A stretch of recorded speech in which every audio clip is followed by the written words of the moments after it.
quando o médico, né, se aproxima do paciente e, obviamente, cria, né, com ele, né, uma conversa e, obviamente, vai levando, né, os próprios pacientes que viveram uma situação com um problema, com uma lesão, seja pós-uso de lente ou, obviamente, um bullying, né, por não ter feito, muitas das vezes, uma cirurgia que poderia ser ah, indicada até nesse contexto, né, que o próprio paciente identifica que a sua qualidade de vida está sendo alterada, né?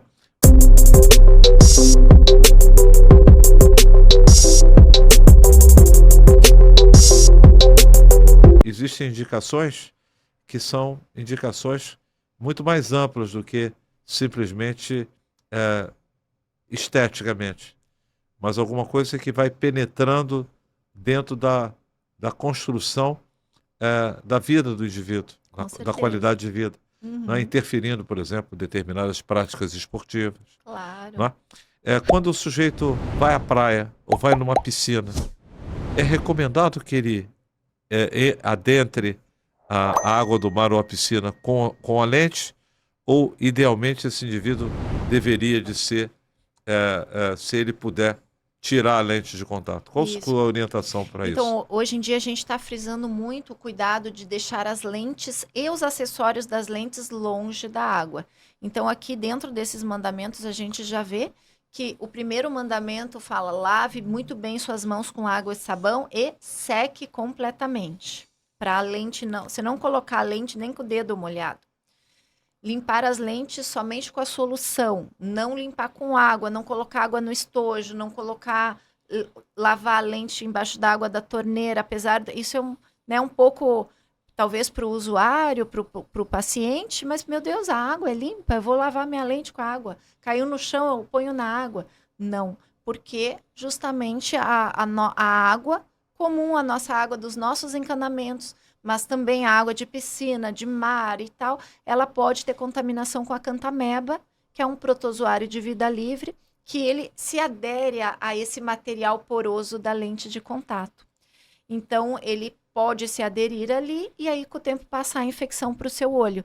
Então, para esses pacientes, como eu moro em Florianópolis também, você aqui no Rio, nós temos muitos pacientes que frequentam muito, né, esportes aquáticos, surf, kite e tal. Então, a pessoa, se ela já tem um grau moderado de miopia, por exemplo, ela já não enxerga bem. Não é nem seguro para ela. Então, a alternativa que a gente dá é que se use uma lente de descarte diário, em que o usuário ele vai usar aquela lente somente naquele momento do esporte aquático, acabou, joga fora. Então, não é que vai eximir totalmente esse risco de contaminação, mas diminuir bastante.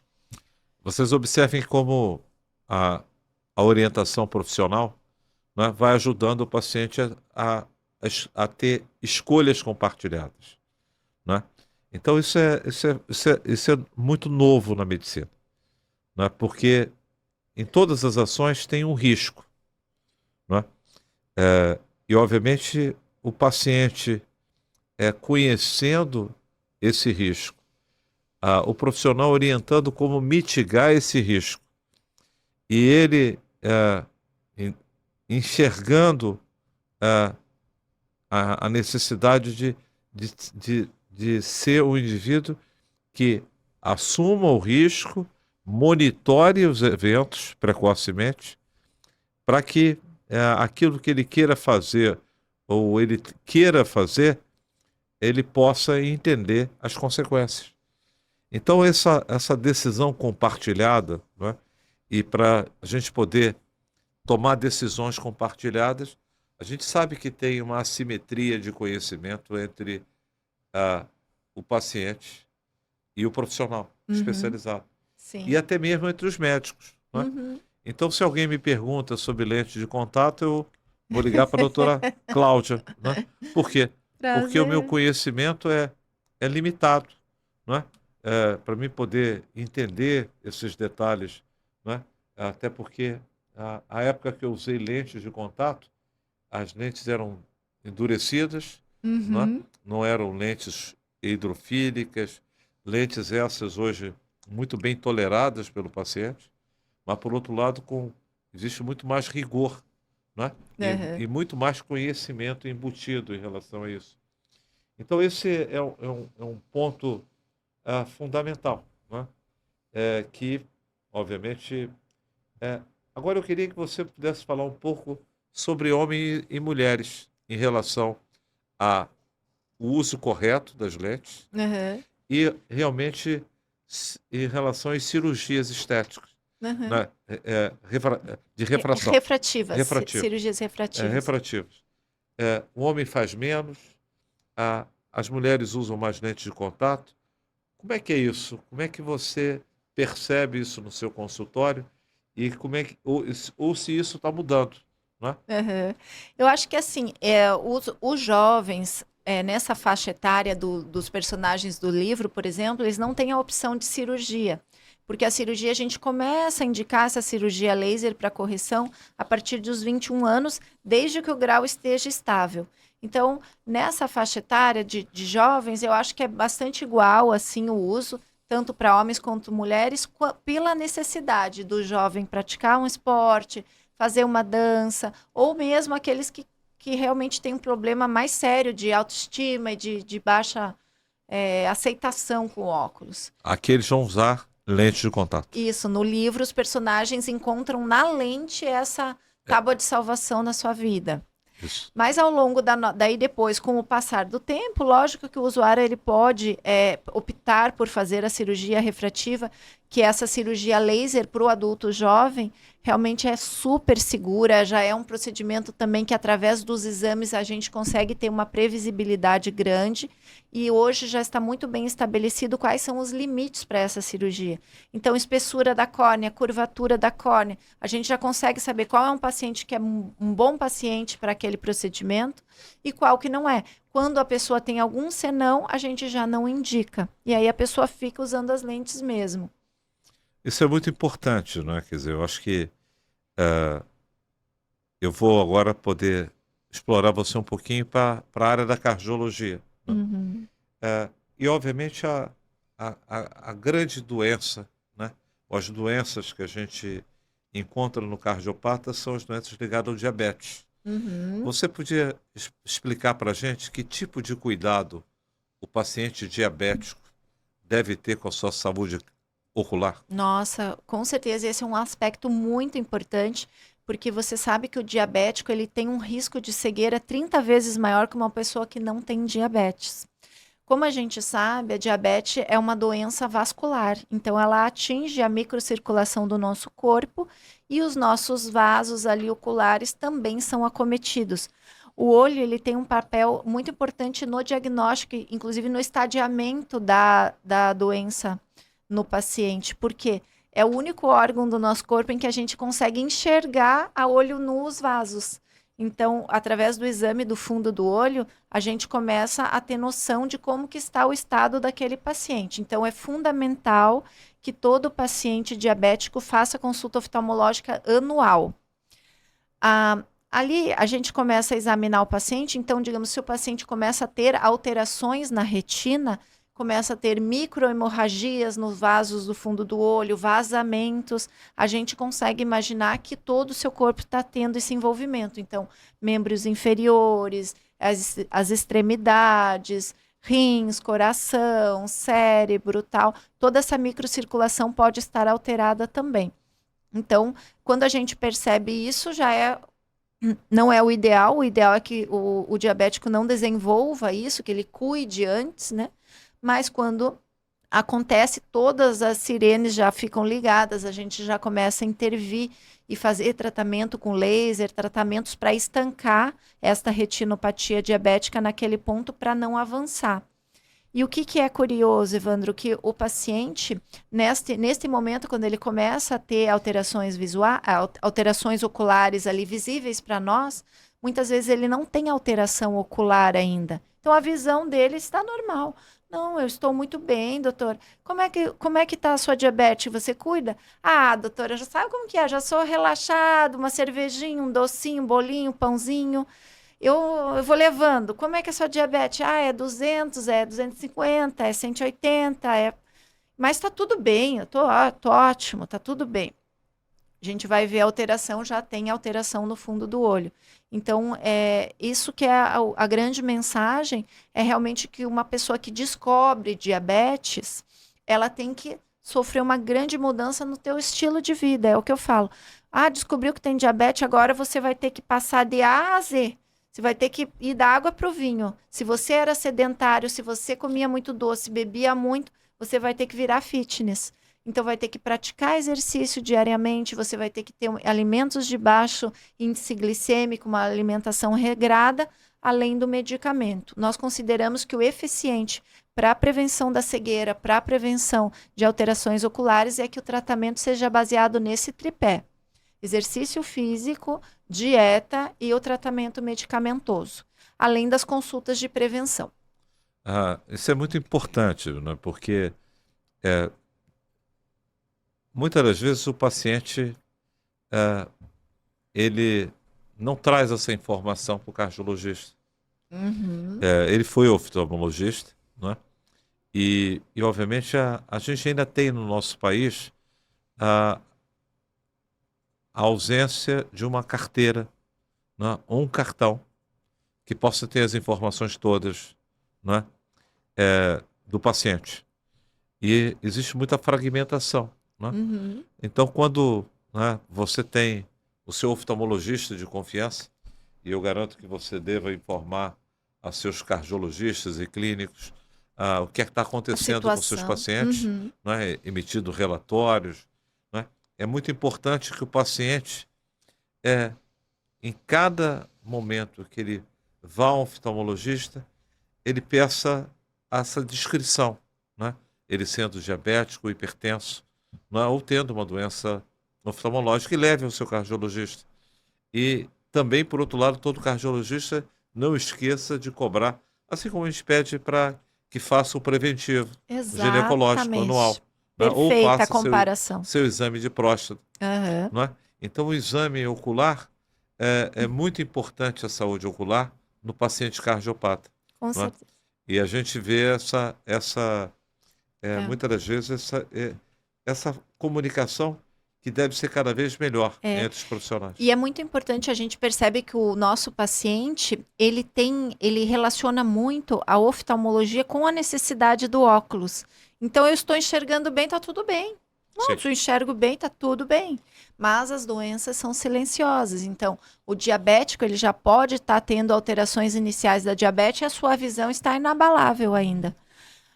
O outro ponto que a gente frisa bastante, que é uma doença de bastante preocupação para nós, que é o glaucoma, o aumento da pressão do olho, ela é uma doença silenciosa. O paciente não sente nada.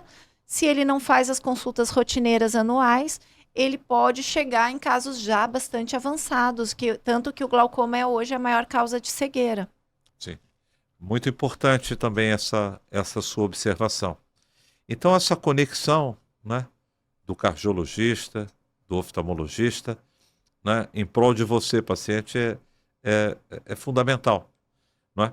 E sem o conhecimento, né, sem o paciente poder, né, ter esse conhecimento, muitas das vezes eles, até porque a pandemia rompeu muitas das vezes o acompanhamento, né?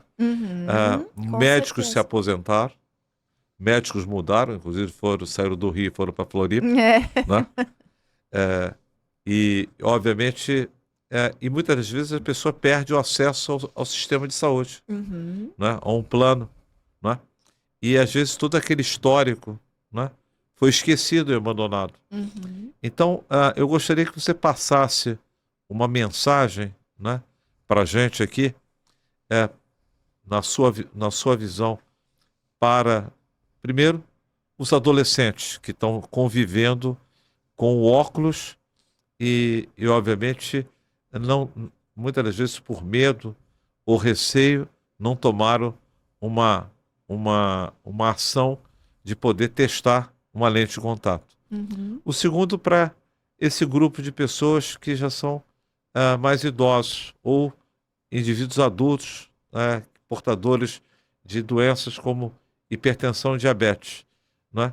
Quais seriam a sua mensagem do ponto de vista educacional para esses dois públicos que te acompanham, né? E Claro, aqueles que não conhecem possam vir a também conhecer. ouvir de você o seu canal e você possa estar conectando essa mensagem. Então, para o primeiro grupo, realmente a gente vê, inclusive a minha filha, ela tem 10 anos e ela faz ginástica olímpica, ginástica artística, e aí o que acontece? Eles fazem muitas, né, piruetas e tal, e pulos e saltos, e ela tem uma coleguinha que usa óculos. Então eu fico com pena da coleguinha, a gente já avisou para ela tudo, se ela quiser fazer uma consulta, para a gente ver, porque eu percebo que aquilo ali limita ela, aquilo ali deixa ela insegura, apesar dela prender o óculos, mas assim, né, ela não tem aquela liberdade, isso pode cercear o desenvolvimento nela naquele esporte. Então, a gente, desde muito cedo, já é possível, sim, nessa faixa etária, usar lentes de contato. A nossa indicação é que o paciente vá sempre com o seu responsável, com o pai, com a mãe, que vai receber igual todo o treinamento e vai se responsabilizar por aquela criança. Nessa faixa etária de crianças, adolescentes, adultos, jovens, o mais indicado é essa lente de descarte diário, porque aí ela já poupa bastante esse processo de higienização, de limpezas e tudo mais, que daí já diminui o risco de qualquer complicação. E a lente é excelente, então nesse sentido físico mesmo, de melhora de qualidade, de rendimento nos esportes, de melhora da qualidade visual, mas também para aquela pessoa que se sente constrangida, que se sente vergonha, que às vezes até ela acaba sendo diferente. Então, tudo que uma criança não quer é ser diferente do seu grupo, dos seus colegas. E acaba que em algumas situações, inclusive hoje, que foi motivo de minha pesquisa para a escrita desse livro, a gente sabe que o principal tipo de bullying nas escolas hoje é com relação ao óculos. Ainda hoje, né, nos tempos de hoje, em que a gente já tem tanta noção, tanto conhecimento, inclusive as escolas, os responsáveis, os educadores, mas ainda é uma realidade triste, mas existe. Então, como que esse jovem pode trabalhar isso, como que os pais podem ajudar esse jovem? E a lente de contato, ela pode ser um caminho para essa superação, para essa libertação de toda essa situação emocional que existe ali. E para o indivíduo idoso, cardiopata ou diabético, qual a mensagem que você traria para esse seu público? Então, sempre a consulta oftalmológica, ela deve ser anual para todas as pessoas. Na realidade, então, a gente vai ampliar bastante isso. Desde o primeiro ano de vida, uma criança já precisa fazer sua consulta até o seu último ano de vida.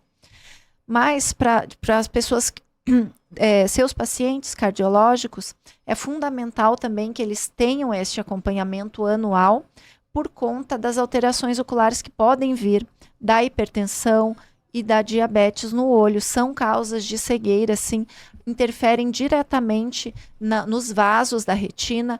Tanto a hipertensão, ela faz espasmos no vaso da retina e ela provoca, como se fosse um derrame cerebral, ela pode provocar oclusões nos vasos da retina. Então, oclusão da veia central da retina.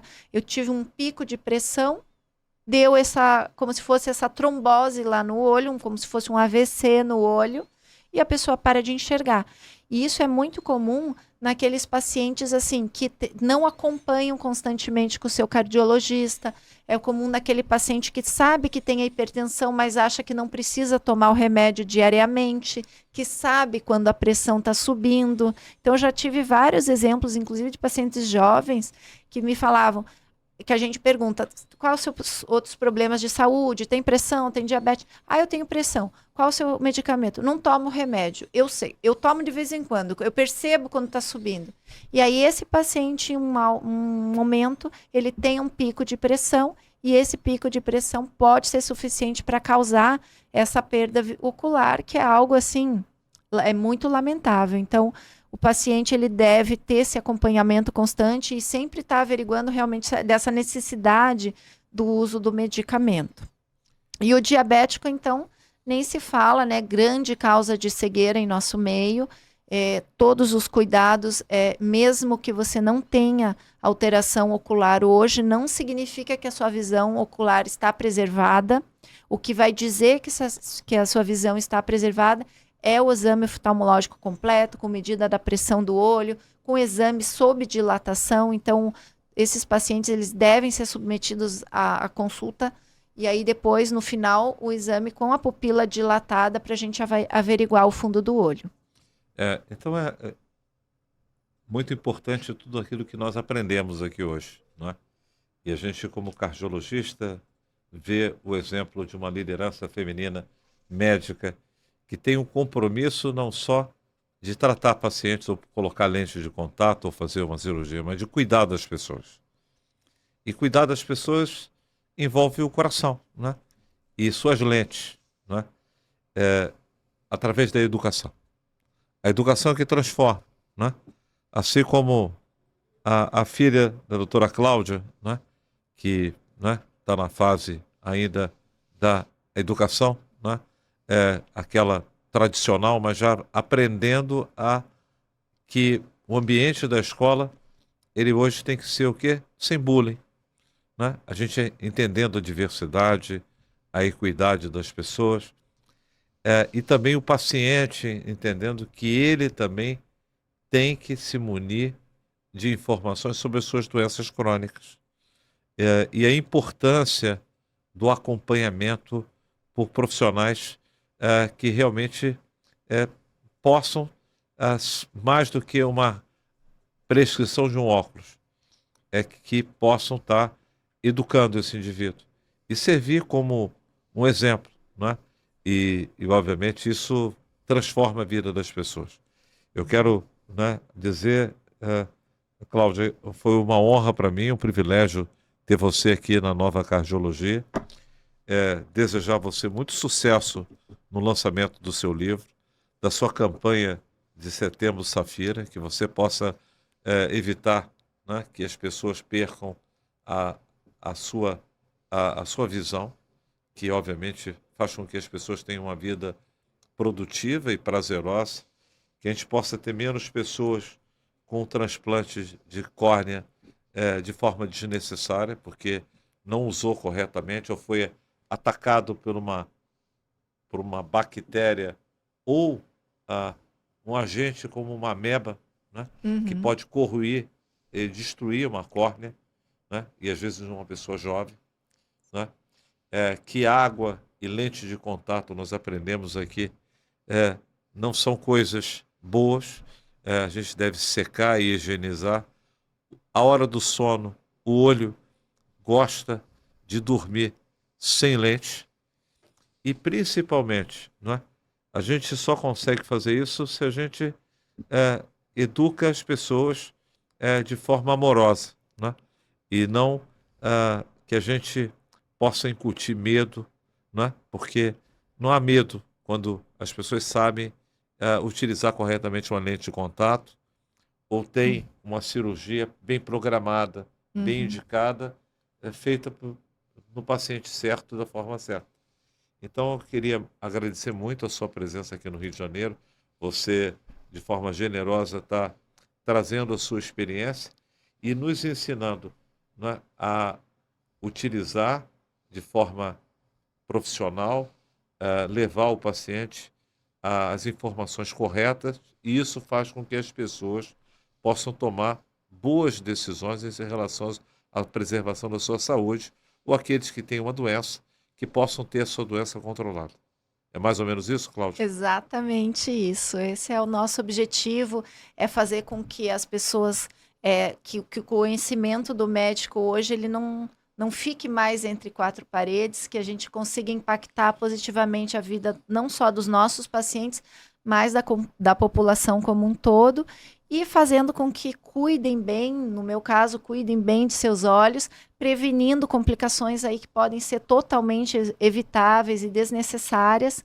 Então, o nosso objetivo é sempre a saúde, sempre a preservação, para melhorar a qualidade de vida das pessoas. Muito obrigado. Eu que agradeço.